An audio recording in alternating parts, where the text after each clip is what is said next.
할렐루야. 네. 거룩한 주일 예배 자리에 나오신 우리 한양의 가족들과 그리고 영상으로 이 시간 함께 예배에 참여하시는 우리 성도님들 위해 하나님의 크신 은혜가 가득하시기를 먼저 주님의 이름으로 축원합니다. 아멘. 할렐루야 찬양대 찬양의 큰 은혜 받으신 줄로 믿습니다. 아멘. 누구나 다 참여하실 수 있습니다. 주저하지 마시고 한번 한양교회 전부 다 성가대원으로 한번 해볼까요? 그럴 날이 오기를. 네. 아무도 아멘을 안 하시는데. 자, 오늘 말씀의 제목은 어버이다운 신앙입니다.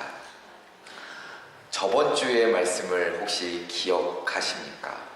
어린이다운 신앙이었는데 아마도 이렇게 고개를 끄덕끄덕 하시는 분들은 기억을 하시는 분이실 테고, 뭐지? 저를 쳐다보신 분들은 기억이 나지 않으시는 것이고, 바닥을 보고 계신 분들은 저번 주에 안 오신 분들이겠죠. 자, 어린이다운 신앙이었는데 어린이를 통해서 배울 것들이 참 많이 있다라고 말씀을 드렸습니다.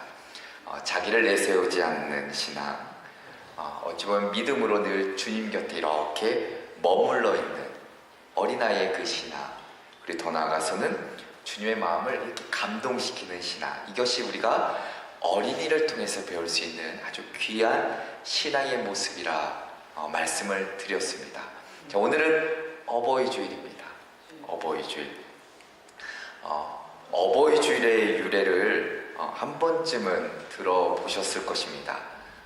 아마 다 아실 텐데 어버이 주일이 우리나라에서 시작된 것이 아니지요. 원래 유래는 저 먼 미국 땅에서 시작됐습니다. 그 시작됐을 당시에는 어버이 주일이라는 명칭이 쓰이지 않았고 어머니 주일로 시작됐습니다. 그래서 1908년에 여기 계신 모든 분들이 태어나기 이전에 미국 버지니아주의 아주 작은 교회에서 한 여성이었던 안나 자비스라는 여인을 통해 이 어머니 주일이 시작되게 됩니다. 그녀의 어머니가 있었는데, 그 어머니겠죠. 어머니가 계셨는데 평생을 사회봉사 그리고 여성의 교육권, 교회 봉사에 헌신했던 믿음의 여성이었습니다. 어머니가 세상을 떠난 뒤에 안나가 매년 그 어머니를 기리며 그 기념 예배를 드렸고, 이 운동이 전국적으로 퍼져나가게 됩니다. 그래서 1914년 5월에 드디어 전국 어머니의 날로 공포되게 됩니다. 그리고 이 전통이 교회를 통해 전 세계에 이렇게 퍼져나가게 됩니다. 이게 어머니 날의 시작입니다. 자, 그런데 선교사들에 의해서 그 좋은 전통이 우리나라에도 이렇게 전해지게 됩니다. 자, 그런데 참 감사한 것은 그 전통이 어머니 주일이 아닌 어버이 주일로 그 의미를 이렇게 확대합니다. 역시 우리 아버지들을 소외시키지 않았다는 것이지요. 그래서 오늘날까지 그 사랑을 기억하고 감사하는 주일로 지키게 됩니다.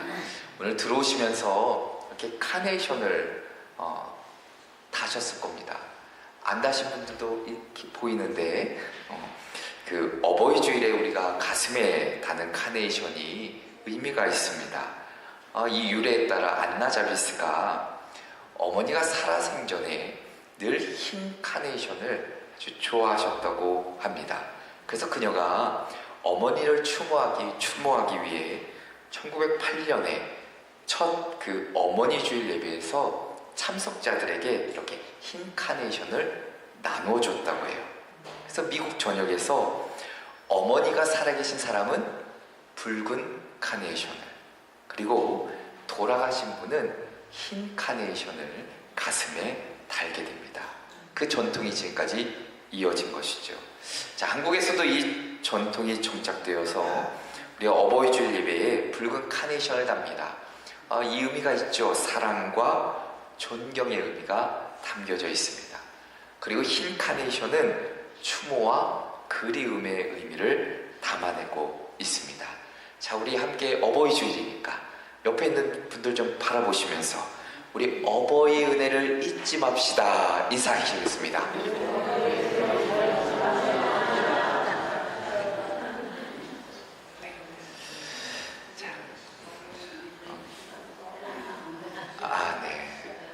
참 보기가 너무 좋네요. 네. 자, 시간의 흐름은 참으로 묘해서 한때 부모의 따뜻한 보살핌 아래 자라던 아이가 어느덧 자신의 아이를 품에 안은 부모가 됩니다. 그리고 그 아이 또한 세월의 흐름 속에서 자신의 자녀를 낳고 기르는 부모의 자리에 서게 됩니다. 어버이 주일은 바로 이 끊임없이 이어지는 사랑과 헌신의 여정을 깊이 생각하는 복된 날이라 할 것입니다.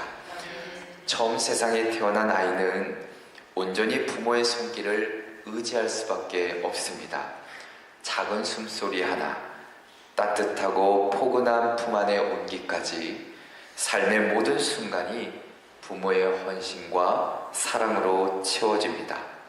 서툰 걸음마를 응원하고 처음 말을 띄었던 그때에 감격하고 세상을 향해 나아가는 작은 등을 묵묵히 밀어주는 부모의 사랑은 한없이 크고 숭고하다 할 것입니다.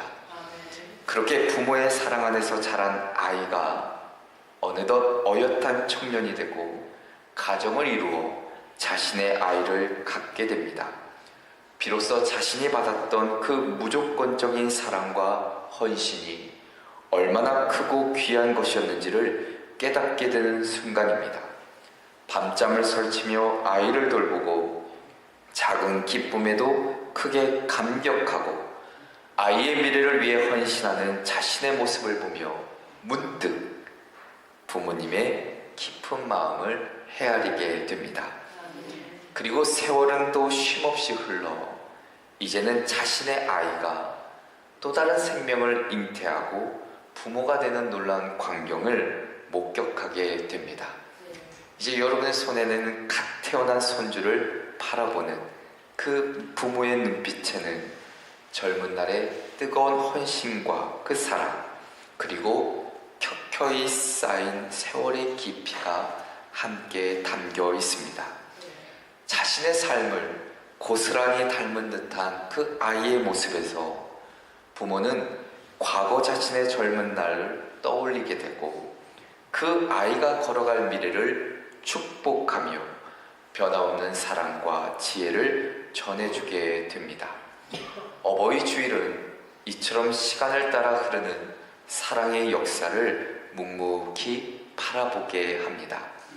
한 아이가 자라 부모가 되고 그 부모의 사랑이 다시 그 자녀에게 흘러가 또 다른 사랑의 씨앗을 틔우는 그 아름다운 순환, 이는 단순히 생명의 이어짐을 넘어 사랑과 헌신이라는 고귀한 가치가 끊임없이 전승되는 복된 여정이라 할 것입니다.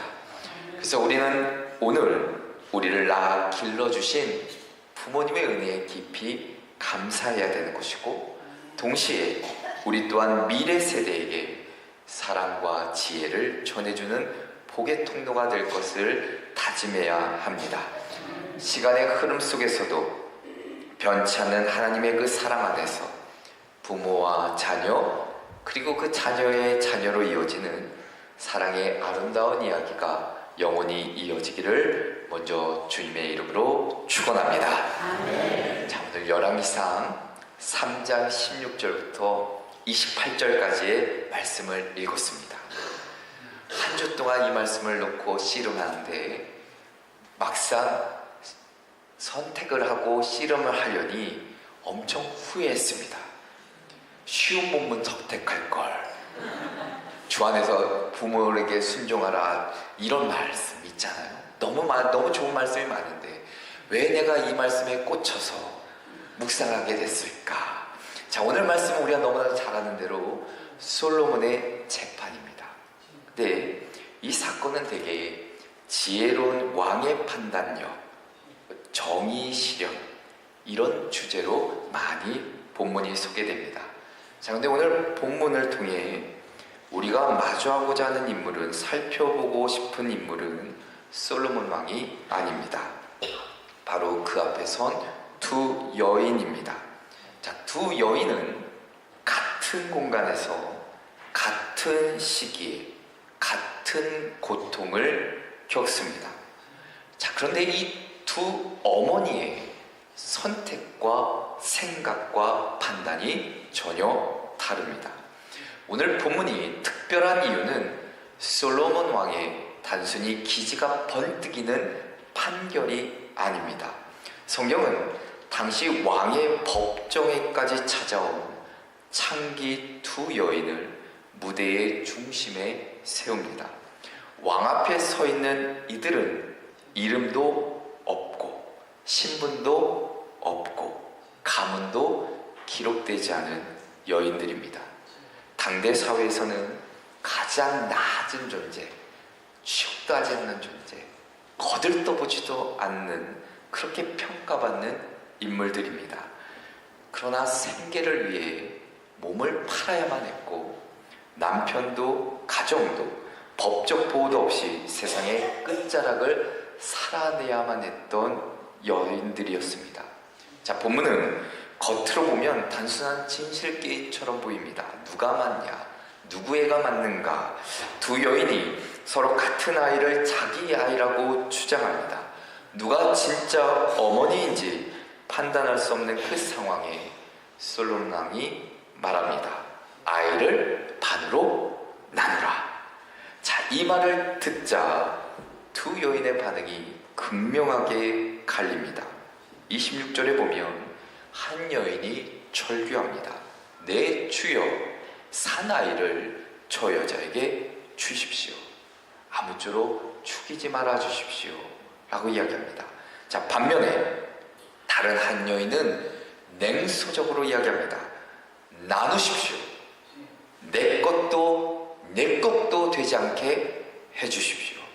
자, 두 어머니의 대비를 통해 우리는 무언가를 아주 중요한 것을 발견하게 되는데, 생명을 살리고자 하는 어머니의 그 모습, 생명을 존중하고 헌신하는 그 어머니의 모습과 그렇지 않은 어머니의 모습을 대비하여 발견할 수 있습니다. 또 하나, 사랑의 포기 그리고 극률한 마음을 가진 어머니의 모습과 그러지 못한 자신의 권리만을 주장하고 냉소적이고 냉담했던 한 여인의 모습을 또한 대비해서 볼 수 있습니다. 또 하나는 희생과 내려놓음의 어머니였다면, 다른 하나의 어머니는 집착과 질투의 어머니의 모습을 볼 수 있습니다. 사랑하는 성도 여러분, 여기서 드러나는 두 여인의 결정적인 차이가 보이지 않으십니까? 한 여인은 자신이 아이의 생명을 소유하는 것을 포기하면서까지도 그 아이가 살아있기만을 원했던 것이고, 자신이 품고 낳은 존재를 위해, 그 낳았던 그 존재, 그 생명을 위해 내려놓고 물러섰고 희생했던 그 여인의 모습을 성경은 기록합니다.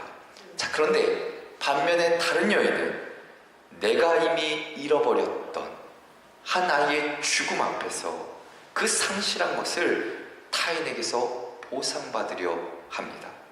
여인의 말 속에는 잃어버린 생명을 향한 슬픔보다는 그 슬픔을 남에게 전가하는 악함이 그 안에 담겨져 있습니다. 자, 이런 두 어머니의 태도 앞에서 솔로몬은 진실을 꿰뚫어 보지요. 그녀에게 사나이를 돌려주라 명령합니다. 27절에 보면 저가 그의 어머니이다 라고 판결합니다. 이 말씀은 단순한 사실 확인이 아니죠. 왕이 보았던 것은 아이가 누구의 몸에서 태어났는가, 이게 아니라 아이를 살리고자 한 그 진실된 마음을 보았기 때문입니다. 제가 믿기로는 우리 한양의 모든 부모님들은 이 여인과 동일한 마음과 생각, 결단이 있는 줄로 믿습니다. 아멘. 크게 아멘 하셔야죠. 자, 어버이주를 맞아서 오늘 본문은 우리가 놓치고 있는 어버이됨, 그 사랑, 그 진정 의미를 좀 깨닫게 할 뿐만 아니라 어버이다운 신앙이 무엇인지를 다시금 발견하게 됩니다. 함께 살펴보고 기도의 제목을 얻고자 하는데, 그 첫 번째는 자녀를 향한 간절한 사랑이 있어야 한다는 것입니다. 자녀를 향한 간절한 사랑이 있어야 한다는 것입니다. 자, 극단적인 상황 속에서 드러나는 두 여인의 모습은 진정한 어버이다운 신앙의 출발점이자 핵심이 바로 사랑임을 강력하게 증거해 줍니다. 자, 솔로몬 앞에 선 두 여인은 모두 어머니라는 동일한 이름으로 불렸지만 그 마음의 깊이는 극명하게 다릅니다. 아이를 잃은 슬픔을 분노와 복수심으로 바꾸렸던 여인과 자신의 권리를 내려놓으며 아이의 생명을 살리려던 여인, 그 두 어머니의 선택을 갈랐던 결정적인 차이는 바로 그들의 가슴속에 품고 있던 사랑이라 할 것입니다.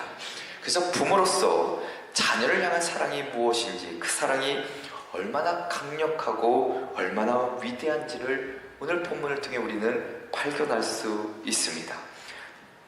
26절에 이렇게 기록하지요. 그 아들을 위하여 마음이 불붙는 것 같아서 라고 이야기합니다. 자, 먼저 우리가 두 어머니가 자신들의 자녀를 두고 벌이는 다툼 속에서 자녀를 향한 간절한 사랑이 어떻게 드러나는지를 우리는 엿볼 수 있습니다.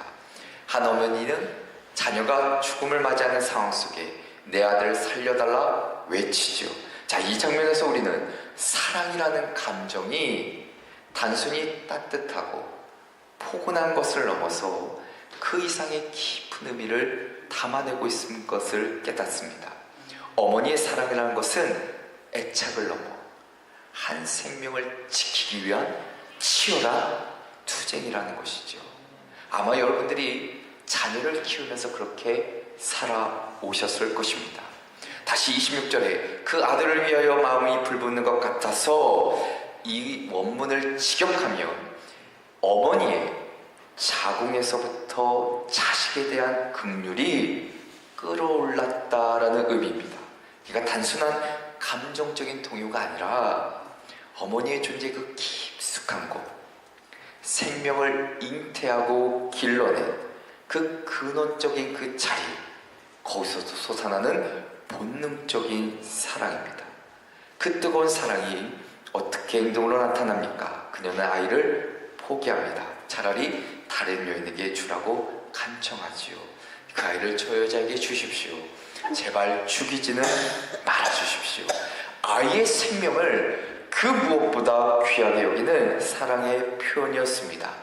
설령 자신의 소유가 아니더라도, 자신의 곁에 두지 못하더라도 아이가 살아만 있다면 그것으로 충분하다라는 그 숭고한 마음, 이것이야말로 하나님께서 우리를 향해 보여주신 놀라운 사랑과 닮아 있습니다. 로마서 5장 8절에 보면 우리가 아직 죄인 되었을 때에 그리스도께서 우리를 위하여 죽으심으로 하나님께서 우리에 대한 자기의 사랑을 확증하셨느니라 이야기합니다. 어머니의 절규는 죄로 인해 죽을 수밖에 없었던 우리를 살리시기 위해 십자가의 고통을 감내하시고 심지어 그 침묵 가운데 눈물 흘리셨던 하나님의 그 크신 사랑을 우리에게 다시금 생생하게 떠올리게 합니다. 신앙은 믿음으로 시작되지만 그 믿음의 뿌리는 바로 헌신적인 사랑에서 비롯된다는 것을 우리는 잊지 말아야 합니다. 고대 사회에서 여성, 특히나 오늘 본문에 등장하는 두 여인과 같이 사회적인 약자로 여겨졌던 창녀의 증언은 법정에서 어땠을까요? 불리했습니다. 아무도 그 말을 들어주지 않습니다. 그들의 말은 권위 있는 남성들의 판단 앞에서 전혀 힘을 쓸 수가 없었습니다. 자, 그럼에도 불구하고 사나들의 어머니는 자신의 연약한 사회적인 지위, 체면, 심지어 자신의 생존조차 위협받을 수 있는 상황 속에서도 그 두려움을 갖고 나아간 겁니다. 그녀를 움직인 단 하나의 이유가 뭡니까? 자신의 그 아이의 생명을 살리고자 하는 맹목적인 사랑이지요. 그 어떤 위험보다 더 강렬한 모성이라 할 것입니다. 그녀에게는 화려한 변호사의 논리도 없습니다. 강력한 배경도 없습니다. 그러나 어머니의 그 간절한 사랑 자체가 자녀의 생명을 향한 가장 강력하고 진실된 변론이 되었던 것입니다. 사랑하는 성도 여러분, 오늘 우리는 어버이 주를 맞이하여 우리에게 믿음의 유산을 물려주신 그 부모님의 신앙을 깊이 되새기게 됩니다. 그분들의 신앙은 때로는 화려하거나 세련되지 않을지는 모르지만 자녀를 위해 묵묵히 땀 흘리고 눈물 흘리며 모든 것을 감당했던 그 사랑이 담겨져 있습니다. 우리는 그 사랑의 토대 위에 오늘 이 자리에 서 있는 것이고, 우리는 마땅히 그 사랑을 잊지 말아야 합니다. 어버이다운 신앙은 논리적인 가르침 이전에 따뜻하게 품어준 사랑에서 시작됩니다. 앞서 이끌기 전에 먼저 그들의 눈높이에서 기다려주는 인내에서 비롯됩니다. 책망하기 전에 함께 아파하고 울어주는 공감에서 자라나게 됩니다. 어찌 보면 예수님이 우리에게 그러했던 것처럼 오늘 우리 안에 이런 사랑이, 이 마음이 다시 한번 회복되기를 간절히 소망해 봅니다.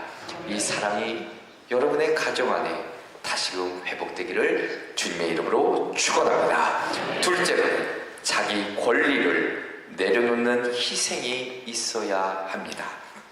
자신의 권리를 내려놓는 희생이 있어야 합니다. 우리가 희생이라는 단어를 우리가 생각할 때 우리 시대에 참 낯선 언어가 되어가고 있습니다. 개인의 권리, 자아 실현이 강조되는 시대 속에서 내려놓는다 라는 말은 나의 손의 약함으로 여겨지기도 합니다. 그런데 성경은 오히려 참된 사랑은 자기 자신을 주장하지 않고 오히려 자기를 부인하고 다른 이를 위해 기꺼이 손해보고 희생하는 데 있다고 말합니다. 자, 히브리어에서 희생을 뜻하는 단어 가운데 제바흐라는 단어가 있습니다. 제바흐. 자, 이 단어는 하나님께 드리는 제물 혹은 희생 제사를 의미합니다. 그러니까 본래 이 말은 누군가의 생명을 대신 바치는 제사 행위를 뜻했는데 시간이 흘러 사랑 때문에 자기의 것을 내어주는 행위를 뜻하는 의미로 확장되게 됩니다. 그러니까 희생이라는 것은 단순히 무언가를 내가 잃어버리는 것이 아니라 더 큰 생명을 살리기 위한 의미 있는 포기라 말할 수 있습니다. 부모의 희생이 바로 그런 것이죠. 자녀를 위해 시간, 때로는 돈, 물질, 건강, 꿈까지도 내려놓습니다. 그러나 그것은 결코 소모나 손해가 아니라는 것입니다. 사랑으로 드리는 헌신이자 하나님이 가장 기뻐하시는 제물이라 할 것입니다. 그런 희생을 아름답고도 가슴 아프게 그려낸 영화가 하나 있습니다. 아마 보신 분들이 대부분이실 텐데 1997년에 이탈리아 영화였던 인생은 아름다워라는 영화입니다. 이 영화의 주인공 귀도는 유쾌하고 낙천적인 남자입니다. 그는 아름다운 여인 도라와 사랑에 빠져 결혼하게 되고 둘 사이에는 아주 귀여운 아들 조슈아가 태어납니다. 자, 그런데 행복한 시간도 잠시 2차 세계대전이 터지고 그들은 유대인이라는 이유로 나치 강제 수용소에 끌려가게 됩니다. 자, 수용소의 참혹한 현실 속에 아버지였던 귀도는 자신의 아들이 이 비극을 알지 않기를, 알지 못하도록 놀라운 결심을 하게 됩니다. 그는 아들에게 이 모든 상황이 탱크를 선물로 받기 위한 게임이라고 설명해 줍니다. 점수를 모으면 탱크를 받을 수 있단다. 근데 여기서 울거나 배고프다고 말하면 그 점수가 깎인단다. 아버지의 눈앞에 펼쳐진 현실은 너무나도 잔인할 만큼 절망적이고 낙심의 현실이었지만 아들의 눈에는 아버지가 만든 또 다른 환상의 세계가 펼쳐지게 됩니다. 그리고 마침내 전쟁이 끝나고 귀도는 마지막 순간까지도 아들을 지키기 위해 자신을 희생하며 끝내 아들을 살아남게 만듭니다. 그 아이는 탱크를 보며 아버지의 말이 사실이었음을 믿으며 환하게 웃습니다. 하지만 그 영화를 본 우리는 알고 있습니다. 그 아이가 살아남기 위해 아버지는 아무 말도 하지 않고 모든 고통과 희생을 감당했음을 말입니다. 그리고 그 탱크는 아버지의 생명값이었다는 것을 우리는 발견하게 됩니다. 오늘 본문 속의 어머니도 마찬가지입니다. 두 여인이 한 아이를 두고 다툴 때 솔로몬은 지혜로운 판결을 위하여 아이를 둘로 나누라 명령합니다. 이 명령 앞에서 한 여인은 냉정하게 나누라 라고 하고 진짜 어머니는 내 아들을 그에게 주어 아무쪼록 죽이지 마옵소서라고 외치게 됩니다. 아이만은 살려달라는 간절한 절규입니다. 그리고 이 절규는 어머니의 권리, 어머니의 자격을 포기하는 순간 터져 나옵니다. 자녀를 포기하는 것이 아니죠. 오히려 자신이 어머니로서의 권리를 포기함으로 자녀의 생명을 살리고자 하였습니다. 우리는 종종 자녀를 향한 사랑을 보호라는 형태로 이해합니다. 그러나 성경 속의 어머니는 단지 자녀를 보호하는 데 그치지 않습니다. 그 사랑은 자녀의 생명을 지키기 위해 나 자신이 희생할 준비가 되어 있음을 보여주고 있습니다. 그래서 히브리어로 어머니를 나타내는 단어는 단순히 내가 출산을 의미하는 것이 아니라 자녀의 삶을 책임지고 보호하는 존재로서의 의미를 가집니다. 이 어머니는 자녀의 생명뿐만이 아니라 자녀의 미래와 행복을 위해 무엇이든지 할 수 있는 존재라 말할 수 있습니다. 이러한 희생은 결국 하나님 아버지의 사랑을 닮아 있습니다. 하나님은 우리를 구원하시기 위해 자신의 가장 귀한 아들 예수 그리스도를 십자가에 내어 주셨지요. 로마서 8장 32절이 말합니다. 자기 아들을 아끼지 아니하시고 우리 모든 사람을 위하여 내어주신 이가 라고 기록하고 있죠.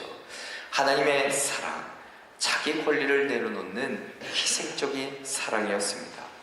하늘의 영광을 버리고 이 땅에 오신 예수님, 그리고 그 아들을 내어주신 그 아버지의 사랑 속에서 우리는 진정한 어버이의 모습을 발견하게 됩니다. 그렇게 우리는 다시 한번 희생의 삶을 살아갈 것을 결단해야 합니다. 그것이 하나님께서 우리에게 보여주신 사랑이고 우리가 자녀에게 보여줘야 될 사랑의 모습이라 할 것입니다. 오늘 우리도 그 희생을 본받아 자녀 앞에서 또한 하나님 앞에서 더욱 어버이다운 희생의 길을 걸어가시는 저와 여러분 되시기를 주님의 이름으로 축원합니다. 끝으로는 분별할 수 있는 지혜가 있어야 합니다. 분별할 수 있는 지혜가 있어야 합니다. 자, 오늘 두 어머니의 이야기를 보았는데 그래도 섭섭하니까 솔로몬의 이야기도 함께 나눠야지요. 자, 사랑도 희생도 중요하죠. 자, 근데 그것만으로는 뭔가 충분하지가 않습니다. 왜냐하면 세상은 단순하지가 않기 때문이죠. 사랑은 때로 오해가 될 때가 있고 희생은 때로는 악용되기도 합니다.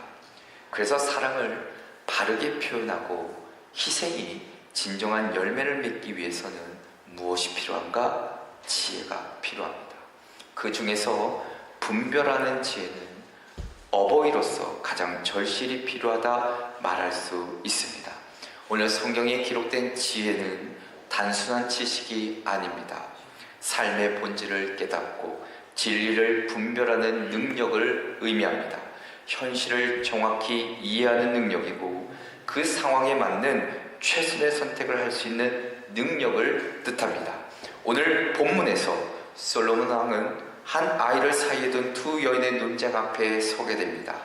누가 진짜 어머니인지 아무도 확신할 수 없는 그 상황, 증인도 없고 증거도 없습니다. 두 사람 모두 같은 이야기를 하는데 같은 감정을 표현합니다. 겉모습만 보고는 결코 진실을 분간할 수 없는 상황이었습니다. 자, 우리가 종종 이런 혼란 속에 서게 됩니다. 부모로서도 마찬가지지요.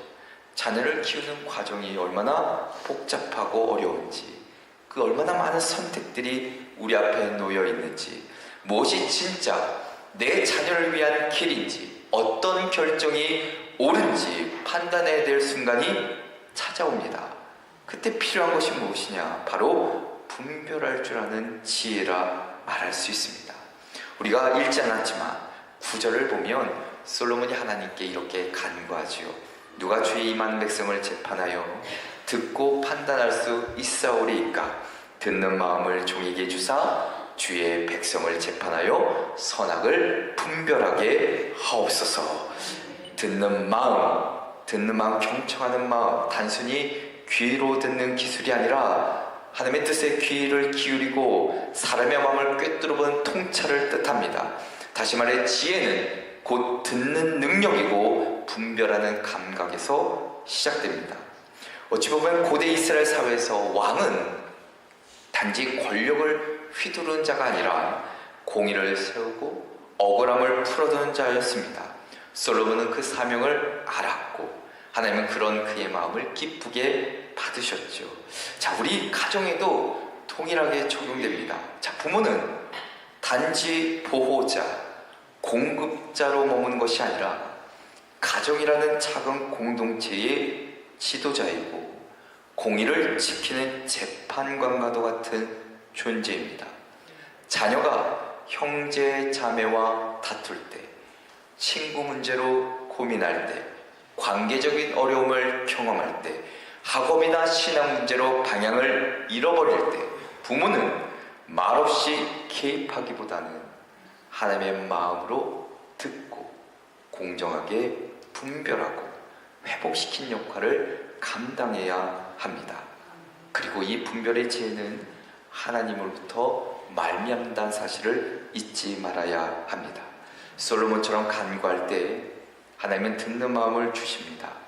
때로는 자녀와의 그 어려운 관계적인 문제 속에서, 때로는 인생의 길목에서 하나님은 그 지혜로 말미암아 우리가 보지 못하던 것을 보게 하시고 들리지 않던 진심을 듣게 하시고 판단하지 못했던 어려움을 해결해 주신다는 사실입니다.